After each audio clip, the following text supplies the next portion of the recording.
L'offre que la Française va proposer en matière de SCPI de défiscalisation pour cette fin d'année 2013, elle est très simple, elle va tourner autour de deux axes. La continuité avec la gamme multi-habitation, le dispositif fiscal du moment, c'est-à-dire la partie du flot, et puis l'innovation avec la création d'une deuxième SCPI, cette fois-ci une SCPI dite de déficit foncier, qui va d'ailleurs s'appeler Renovimo. Et là, sur ce deuxième segment, clairement, la population d'investisseurs potentiels, selon nous, elle est très importante aussi, puisque on vise les fameux 2 millions de contribuables en France qui déclarent aujourd'hui des revenus fonciers.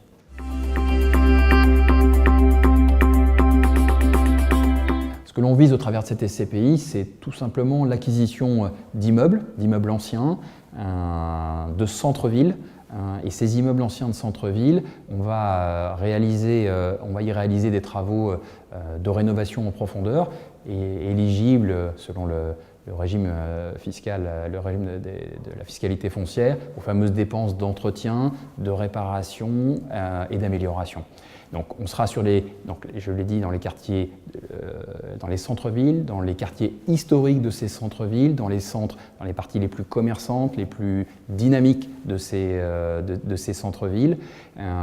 Et on va à chaque fois viser les sites les plus dynamiques, tant sur le plan économique que sur le plan démographique. Ça donne concrètement, sur les premiers sites d'investissement de cette SCPI, des communes comme Nîmes, comme Avignon, comme Dieppe, qui seront les premiers sites d'investissement et derrière lesquels on va pouvoir retrouver, donc, toujours dans les quartiers historiques de ces communes-là, des grandes métropoles comme Lyon, comme Bordeaux, comme Montpellier, qui prendront la suite des 3 premiers investissements que je viens de citer. Alors, on se donne les moyens de réussir clairement sur cette SCPI, puisqu'on s'est entouré des compétences d'un acteur majeur de la rénovation, qui est le groupe CIR. Ça fait plus de 25 ans qu'il occupe le terrain sur la réhabilitation de ces bâtis historiques. Ayez en tête qu'à nos côtés, il sera présent notamment en qualité de contractant général pour tout ce qui est de la réalisation des travaux de rénovation sur les immeubles que nous sélectionnerons, nous la Française.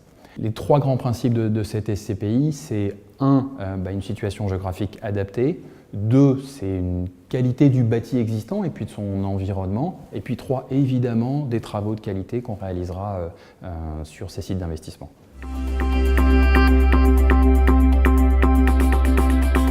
Il faut se référer, pour bien comprendre la fiscalité de ce placement, au régime foncier de droit commun.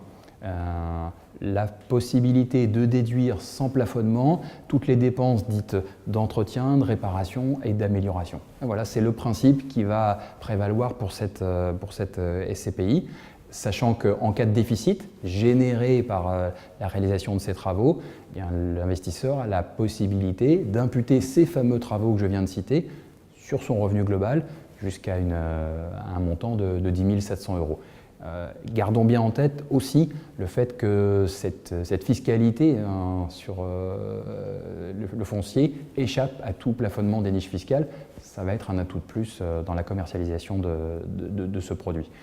La quote-part de travaux que nous allons réaliser, et qui donc va servir de base à la défiscalisation, retenez un objectif cible de 54%. 54% du montant de souscription qui va passer dans le budget des travaux de rénovation.